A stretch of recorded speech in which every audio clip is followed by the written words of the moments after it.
Hello, everyone. Hello. I am David Derimé from GBE Books, publishing house based in Paris that I co-founded with Mathieu Senac.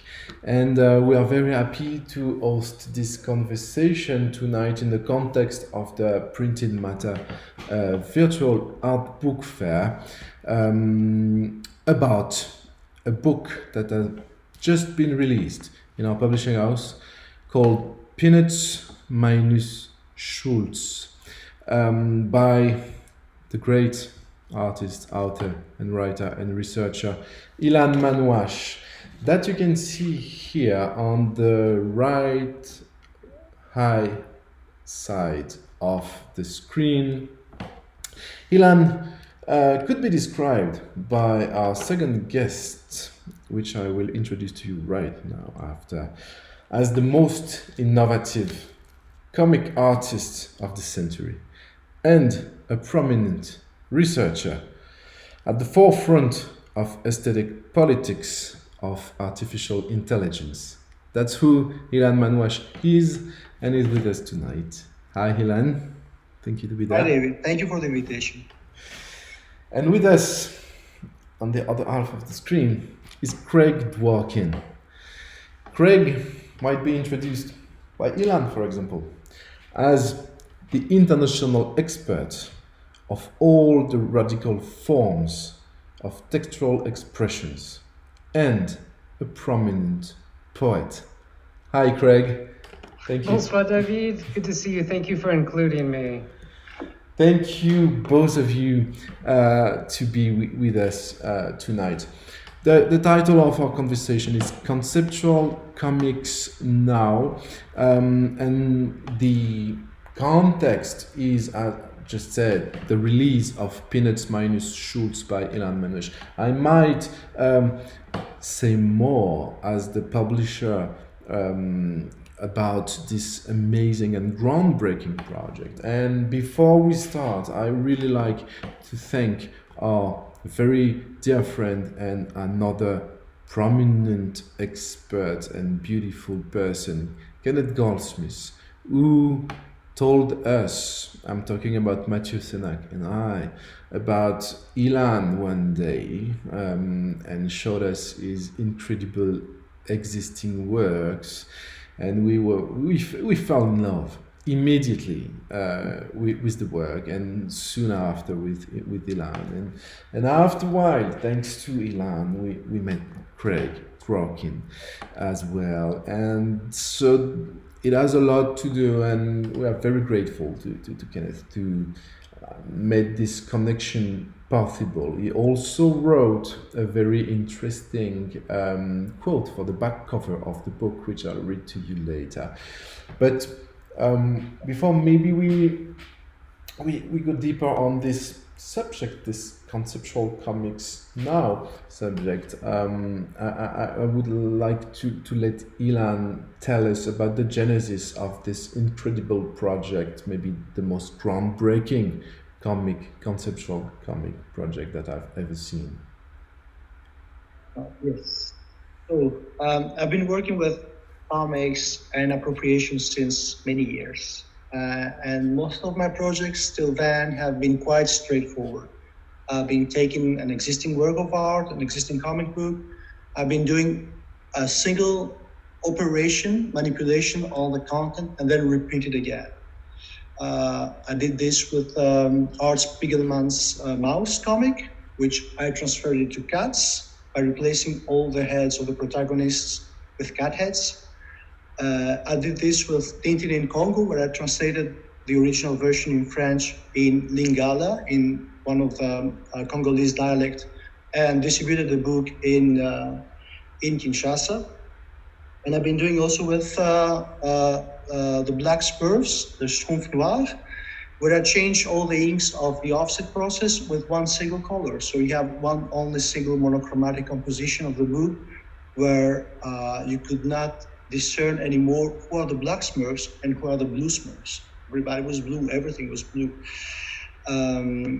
What is different with Peanuts minus Schulz is that I wanted to see if it's possible to update appropriation methods in a more networked industrial fashion. So instead of me, myself, applying one single change on a book, if I was able to see and motivate a big swarm of art workers that are both de-skilled and distributed in different parts of the world and make them work together on one single project. And Peanuts, which is Snoopy, is probably one of the most important comic book series that has generated a very big market of derivatives and merchandising. And it's familiar to everybody in all parts of the world. So I was thinking that I could try to do a big appropriation of Peanuts. And this is how we started working together with David. I proposed this project, and I have been submitting campaigns to different workers and asked them to copy one specific strip.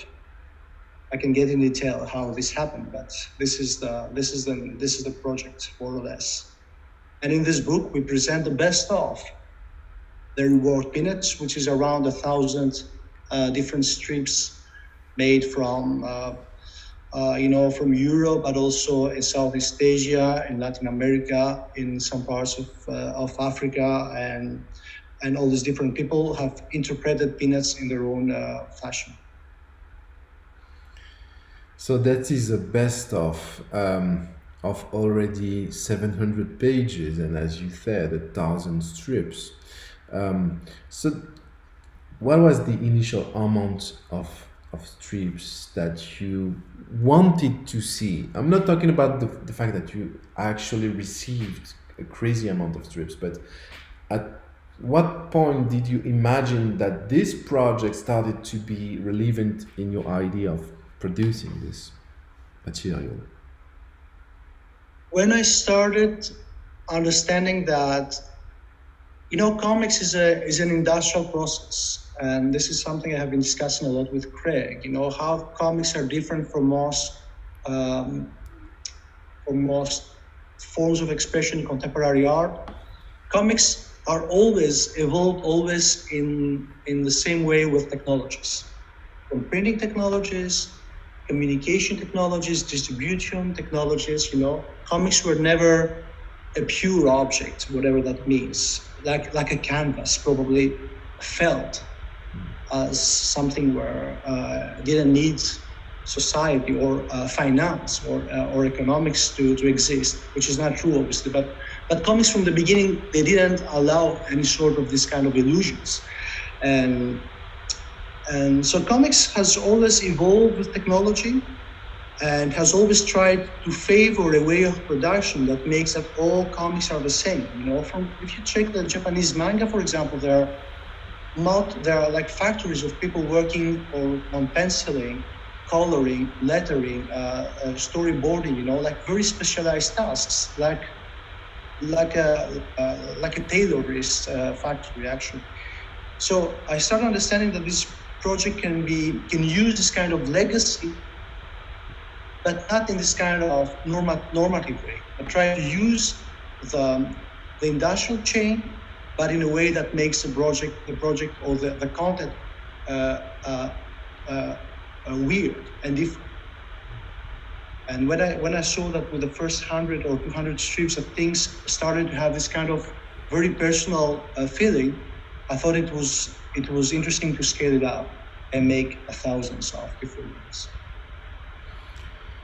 At that point, that would be absolutely lovely to hear from the international experts of all the radical forms of textual expressions about this introduction of the project, dear Craig. In your knowledge and the vast knowledge of this field, what's your feeling about that?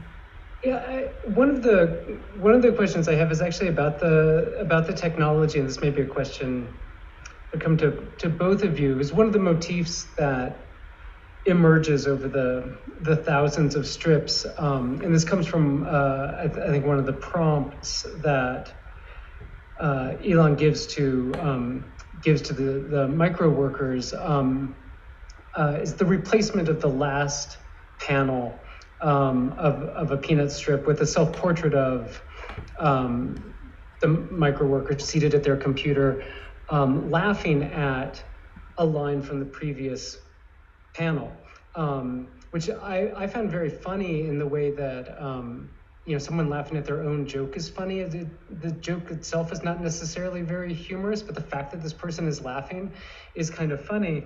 And what I liked about these moments is that they create a kind of impossible temporality. They're paradoxical. The sort of belated prolepsis of drawing and observing, in which they're picturing something that can't yet have happened. Right, it's a scene that's both already passed and somehow yet to come. And a similar sort of paradox of subjectivity occurs when they're the reader of their own writing at the moment just before its inscription somehow. So it was reminding me of my position reading their work, not at the computer, but reading their work in this big printed book. And obviously there are lots of stages to this. But if we think of the network of relays between paper and screen that brings us to this project. So there's Schulz drawing on paper, goes through various mechanical reproductions to newspaper, to a book. This gets scanned, it gets uploaded. The micro worker copies it from that screen back to paper, gets scanned, uploaded, goes through various mechanical reproductive technologies, back to paper in the Jean Bois edition. And so this had me thinking, since we're here for the art book fair, about the status of the codex. And I'm thinking maybe for David, and this is part of, I take it, the pun in Jean Bois, je emboîte. I box it up, I put it in a box, I case it. That, so many of, got one here, so many of the Jean Bois titles are in sturdy, thickly wrapped, case-bound, hardback editions, boxing up content that is born digital, ephemeral, often curated ephemera of born digital ephemera, blogs or Tumblr pages made into books.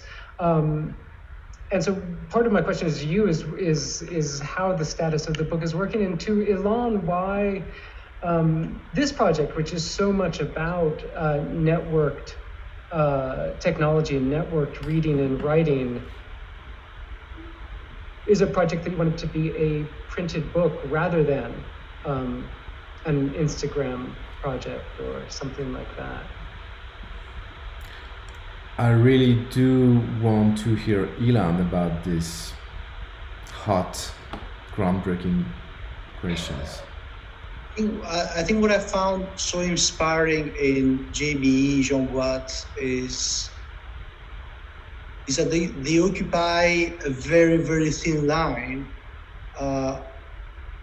between a paradigm shift, like all this debate about books, either books are some thing from the past somehow, which still preserve this kind of materiality, which we see in the art world how important they become. Artists are obsessed to still in 2021 print catalogs, for example.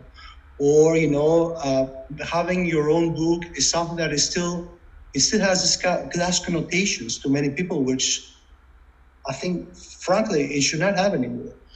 And between this paradigm and the idea of updating the book, all this kind of, how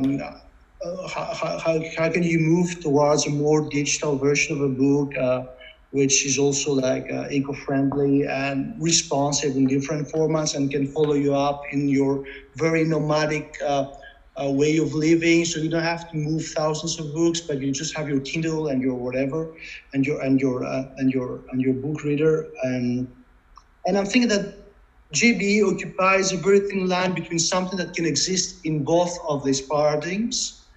And like, for example, the book you just showed, Craig, which is Kim Jong-il looking at things, right? This is a Tumblr, I think, Yeah. and it's exactly the Tumblr fits in the book, and the book people still want to buy this book. People bought a lot of this book massively, and I think that to follow up with your example of the micro worker sitting in front of his computer and laughing at the strip is exactly what I imagine David's reader being.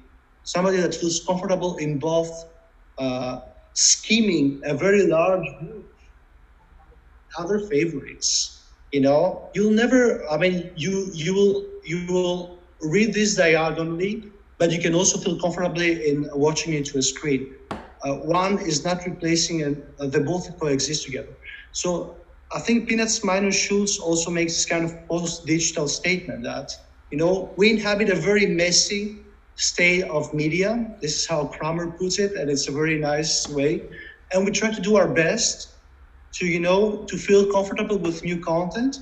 And sometimes we live this kind of crazy paradoxes, like the micro worker laughing, drawing himself, sitting in front of his computer in the click farm and laughing at something that he hasn't drawn yet. I mean, this is a typical post-digital attitude somehow. And if we can find ways to make it, to have it expressed through a comics form, for me it's perfect. This is what I want. I'm I'm proud and a little bit embarrassed, but still very proud. I do want to jump in the conversation to share the idea that initially the most important thing that is we met Ilan and we met his work, and he was an incredible groundbreaking artist to us, and then in our conversations acknowledging that what we do is making books, and when we have this crush on an artist, a project, something, we have a crush in the shape of books. So we have this search that emerged, like, how could this be a book? And then of course it's Ilan who came with this amazing idea that micro workers, they exist, they're over there, they're legion of micro workers. And his ideas about comics and ways of production, and all it just evoked about the thing as being technological and something that is, and how we can be inspired by the fact that micro working exists and creativity exists, and then he just built a bridge between these two worlds, and he found a way to ask ourselves the question, what would be these artistic ideas, creativity, if we fragment it and we try to make it meet this completely different world that you could never have imagined before that they would meet, using a popular culture item as peanuts and using all these ingredients to create this beautiful idea that what is creativity when you fragment it the most as you can, using contemporary technology and contemporary way of working in its, I was about to say worst or not worst way. It's already getting like slightly political, but I don't think the book is straight political, and I would like to hear you both about that aspect. But and then of course in our very narrow mind of what makes a book, it was making obviously a wonderful, beautiful book. It's also something that we always adored making book with Mathieu at GBE is the bookshelves. Behind you too, I can see bookshelves. There is bookshelves. And that's where that's a beautiful place. And these bookshelves, till now, often they lack a lot of our contemporary interests, and the time we spend online behind screens definitely has something to do with our bookshelves, and we feel it has something to do in our bookshelves in the shape of art books. And Ilan's ideas and ideas of this peanuts and micro-working and comics industry great meeting was the ingredients of an imperfect book. So that's what we wanted to do, and that's what we try to do with GBE. It was the same thing with the Kim Jong-il looking at things, like having this very popular Tumblr that was only on Tumblr getting in our bookshelves. So in this context, yes, I do feel this makes a book, but I have this feeling as a publisher.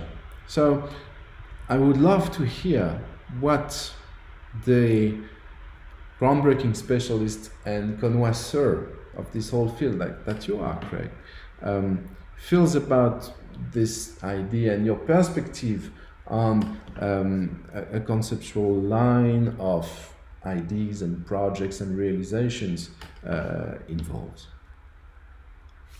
Yeah, one of the questions about conceptual writing, as I was first beginning to conceive it at the turn of the millennium, that I never worked out to my satisfaction, was the relationship of the projects, which at the time, were largely grabbing large quantities of unedited text off the internet, so pre-social media internet, but grabbing them and reframing them. And what I could never really think through was what the relationship was between these acts of conceptual writing, which were often, at least imagined themselves to be critical, politically critical, socially critical, to be defamiliarizing, to be pointing out moments of ideology that seemed to be invisible in the original contexts. What the relationship was between those projects and what were these tools of a nascent internet economy. These were the same tools that national security agencies were using, that corporations were using. And I think one of the questions I had for Ilan about this project, and it's one that some of the comic strips themselves raise. There's one in which the computer itself shuts down because it can't face a long night of micro worker jobs. A micro worker says, "Great, I've got a lot of tasks. I'll make a lot of money." And the computer says, "I don't want to be up," and shuts itself down. There's another one in which Snoopy is glad to be going on vacation because he gets lots of time to do his work and write. Somehow not being employed allows him to be employed. And others where there's conflation at these moments where the micro worker writes themselves into the strip where there's a conflation of occupation and avocation, or professional work and amateur love. I'll read one to give you a sense. The avatar of the worker says, "In this platform, comic work is a professional work for me because this work springs creativity from people. Students like me can earn a amount from the hidden talent. It's my favorite." And I guess my question for Ilan is how you feel about using this tool of kind of the basis exploitative global capital to unveil aspects of the tool itself. This is a question that I myself can't answer, so it's maybe unfair to ask, but I think you might have a better answer. It's a very good question, and it's a question that I really struggled in the end of my small scholarly paper about the book, because I was expecting all the very harsh critique I would receive from the small comics community, which is usually a community that is driven by mutual support, by loyalty, and by traditions. And I was thinking that I think this is one of the main problems of comics. I describe comics as a sort of a Galapagos Islands of artistic expression, where Darwin, the stories like that, went to Galapagos Islands and finds a very strange fauna and flora, because the island was totally isolated from other movements. So it made a very weird thing, which is like comics. Comics has a very weird ethos. Comics is not one thing, obviously, but in the comics world I move, it's like a small protected niche from the voracity of contemporary art, which also makes it a very, very fragile formation. Because when people start moving in Galapagos, people and fauna and flora cannot easily survive the new genomic material that comes in the island. And I was thinking that part of my PhD is how to make comics, how they constituted a contemporary object. I don't put it in terms of growing up, because some people understand it like that. I don't care about this is ageist terms. I don't think they are productive. But I think comics and art in general is not this kind of totally separated thing from social relations, from exploitation, from capitalism, as you said, and they operate inside, and they have to deal with what it is. Actually, for me, it was more a self-referential thing. How micro workers are not something out there. Artists themselves are micro workers. Western artists are micro workers. The work of an artist, of my artist friends, my own work, is a patchwork of tens of different activities that are probably better paid than a micro worker in a click farm in Bangladesh. But it's a patchwork. It's a total patchwork, and a patchwork that is in definition in flux every year. One year I'm going to do more workshops, supervision for other artists. I'm going to do an MFA. I'm going to buy, it's like, and then the next year it's going to be more consultancy, more working on my own project, which is temporary because I don't know if it is going to be sustainable. So I think artists are the poster children of capitalism somehow, because they are in this kind of fluidity, elasticity, just in time ethos of trying to adapt to what is happening and how to survive. So it's not so much a book about decentralized and distributed labor, although the title is this. It's also a book that reflects on how precarious and how difficult it is as an artist to survive semi-capitalism. And you have to undergo very different skills. You have to reinvent yourself all the time. And especially with comics, which is, this is a discourse that doesn't occur very much because very little comics artists really make a living. I think the percentage is even lower than in other arts. I think it's a discussion that has to be put in political terms. And this is to come back to David's also idea. It's a political project, and it's a project that asks, how should artists survive? What they can ask and what they can ask about from the readers, from their publishers, from public structure, from private institutions. How is this practice and this form is going to be sustainable in the future? And it's not going to be sustainable by continuing imagining comics as a pure paradise, as something that is totally operates outside of the outside of the abuses of capitalism, but should try to make this a pointed moment to somehow to somehow operate in it and transform things within these conditions. It's interesting. I mean, I'm thinking back to David's question that one of the ways that you frame this is with the term uncreative writing, one facet of how one might think about a kind of history of conceptual projects.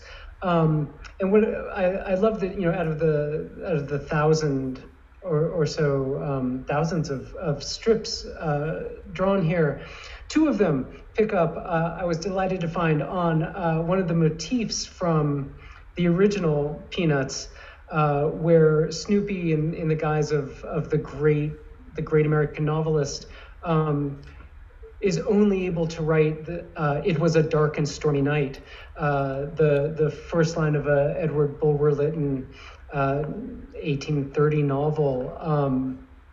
I think called Paul Clifford, and then with the subtitle. But this phrase that is in fact achieved at almost sort of folk status, decoupled from Bulwer-Lytton as authors, become quasi-authorless. And in fact, I was looking up other cultural references for this, and many people who use it attribute it not to the Victorian novelist, but to Snoopy himself. So it's become a cliche. It's a second-order cliche. It's a cliche about cliches. It's a cliche that indicates cliche itself, and a sign doubly of Snoopy's lack of originality and his lack of creativity. It's the sign of his writer's block. This is all he's able to write. So ironic that the heavily licensed, marketed, branded, policed intellectual property of Schulz's Peanuts would flaunt plagiarism and uncreativity at the very moment that it pictures and figures Snoopy not as written, but as a writer. The scene of writing in Peanuts finds only plagiarism as a tactic against stalled creativity. This, I think, highlights, David, part of how you frame this project among others in the Jean Boit list. But it also made me wonder, Ilan,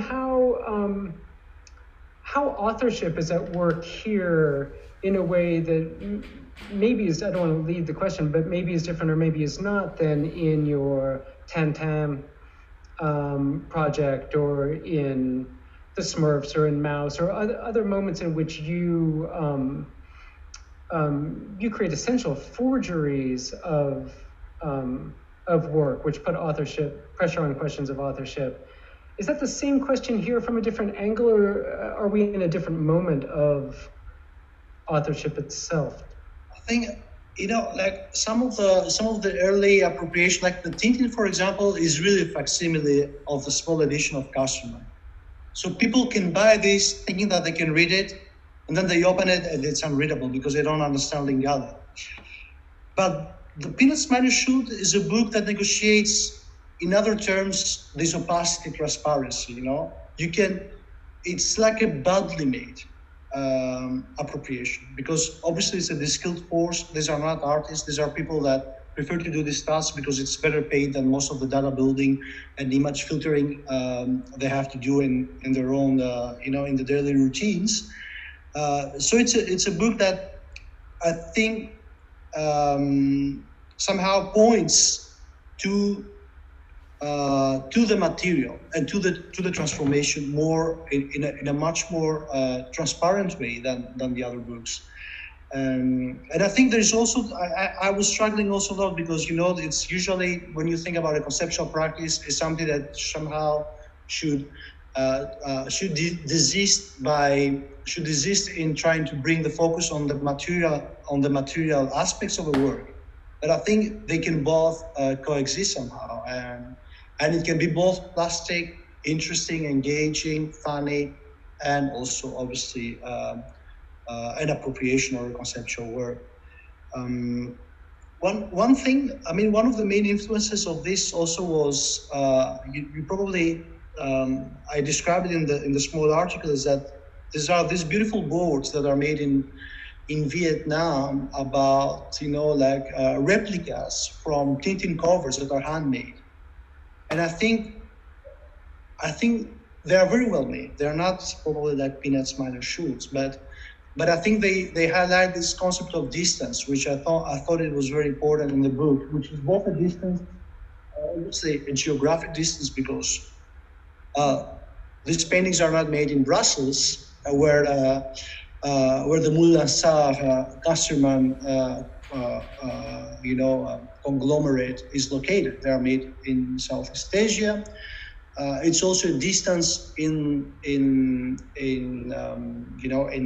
the production quality, because they are handmade, while the Tintin covers are produced multiples and millions of copies, while these ones are handly drawn, and then they are sold to Belgian and French-speaking tourists, which I think is a very interesting inversion somehow. And for me, it's also a way to highlight, and this is probably the statement I want to make, is like how you can approach comics not in a text-centric or content way based, but in its macro, in a macro vision. Like comics as networks, comics as globalization, comics as universal precarization of a labor force, comics as the battleground for the mixing of what is work and what is free time and leisure. I think comics are really, it's an important arena in this, and how comics can speak about these qualities without necessarily bringing back to the narrative, to the character, and to the intertextual references that we usually enjoy so much in books. That's really interesting. It makes me think that there's something about the simply about the minimum amount of text that, if we look back at the history of concrete poetry, we look back at the history of conceptual writing towards the turn of the century, and my guess is comics also can travel internationally in ways that you don't need to be fluent in a language to get enough of what's going on in a comic strip that's not in your native language. Same thing for books that you maybe don't need to read to get the force of their conceptual argument, or a one or two glyph concrete poem. I don't need to know Swedish, but I can look up two words and I get the poem in some ways. So my guess is that they move internationally in that way as well. Exactly, that's why concrete poetry feels like it has been occupied by corporate culture more easily. And I think comics have been carrying these seeds from a long time ago. Yes, it's like probably it's like concrete poetry probably before concrete poetry. I mean, if you study a bit comics, you see that many people in different parts of the world will draw the things, the visual tropes, or the references of movement or speed or sound in comics in the same way. So there is some sort of a matrix of a language that is distributed in different languages, communities, that is the same, that is shared. Interesting. Can I ask you about the? Since you said the replication of these images in different media, it made me think that one of the strips in Peanuts minus Schulz that I couldn't find, but it repeats. It's a repetition about repetition. History repeats itself. First is tragedy. Second is farce. I think is how the strip has it, right? Repeating the line from Marx's 18th Brumaire, which is itself repeating a line from Engels, though he attributes it to Hegel. history, great world historical facts and personages appear, so to speak, twice. Hegel forgot to add the first time as tragedy, the second time as farce, which makes me wonder how the humor in Peanuts plays out in the repetition in Peanuts minus Schulz. Is it farcical, or is this a moment now beyond farce? What happens when history repeats itself again after farce?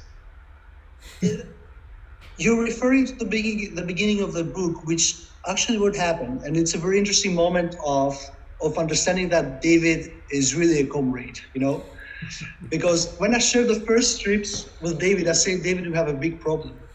There's a platform bag, and while I upload on my server hundreds of different strips, each macro worker, instead of having assigned one different URL address to these different strips, they all get the same. And suddenly, after 1 week, I received like 100 different contributions of the same strip redrawn again, which is Charlie Brown writing a letter to an imaginary friend.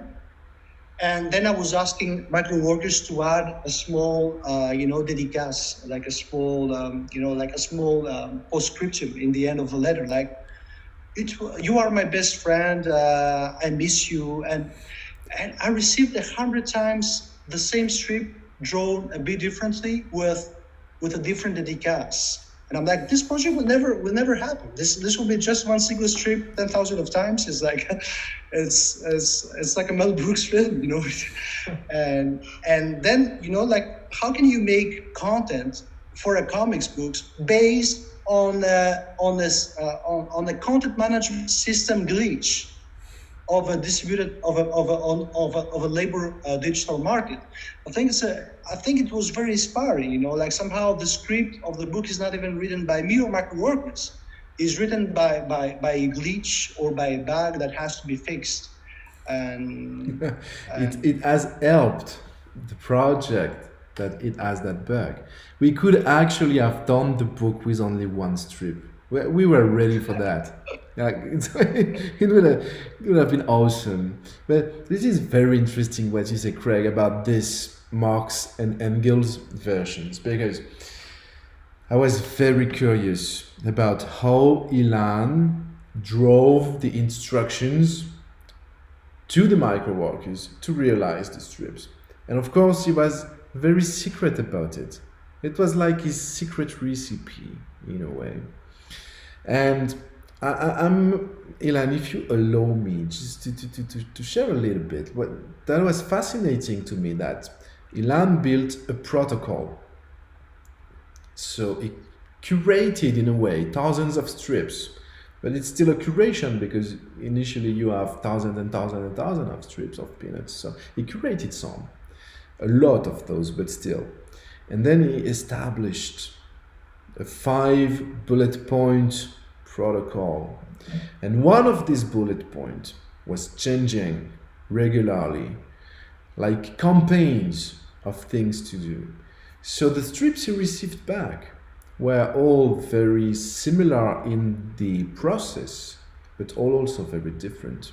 And I knew at some point that one of the changing protocol was write a communist version of the strip, which is a crazy instruction. This was banned.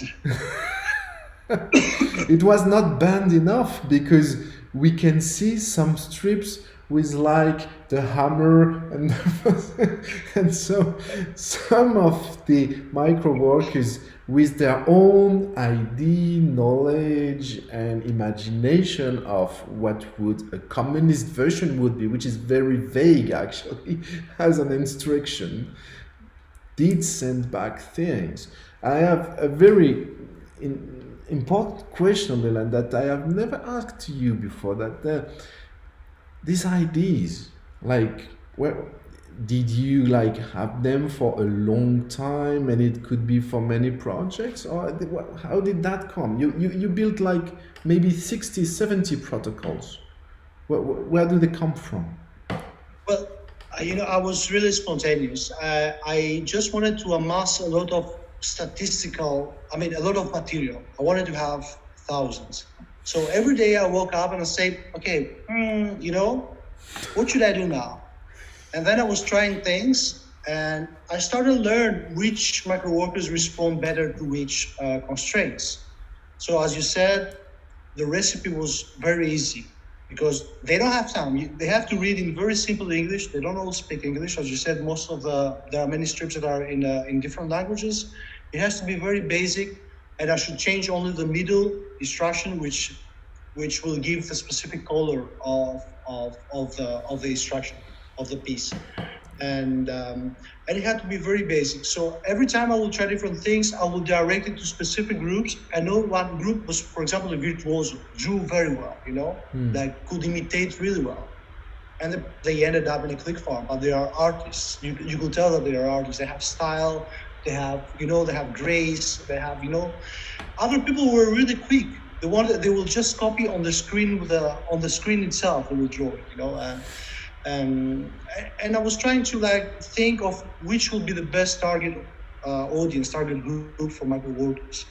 And some of the instructions got dropped by the platform. Like, for example, they would allow to do an appropriation of, I would ask them to include IKEA, for example, IKEA furniture on the street.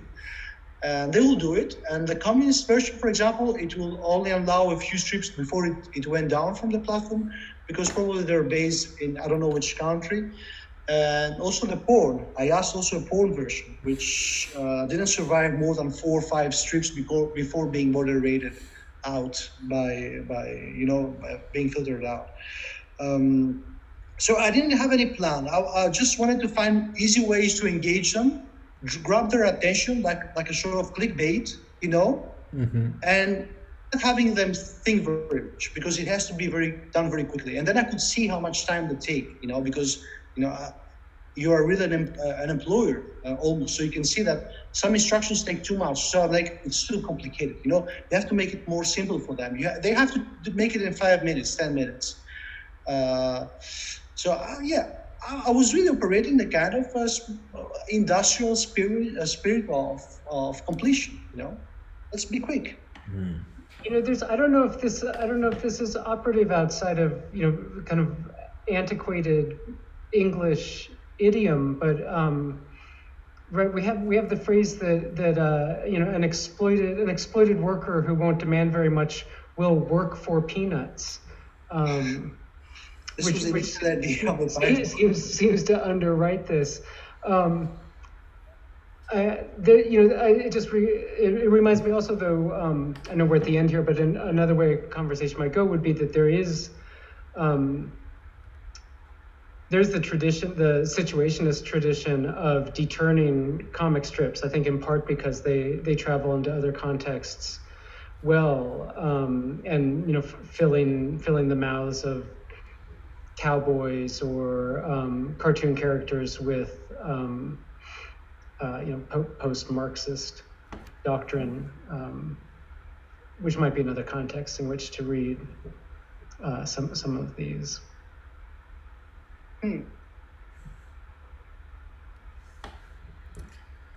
Well, one of the title proposals was Peanuts with David, because we thought it had this kind of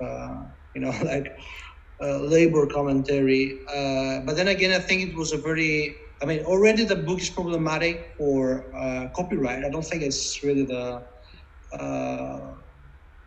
I don't think how easy it is to pass, but the title Peanuts would produce too many problems. I think it was a good title, though. It's going to be, it will have been very problematic.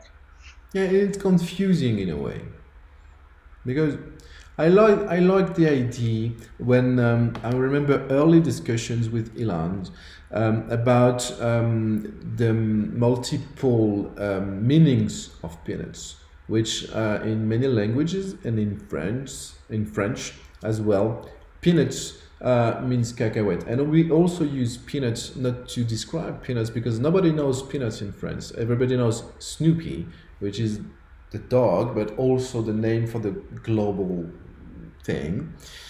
But we say peanuts to talk about something unimportant. Oh, qu'est-ce que c'est? C'est peanuts. It's nothing. And obviously, this multiple meanings exist in different language with the peanut, the fruit.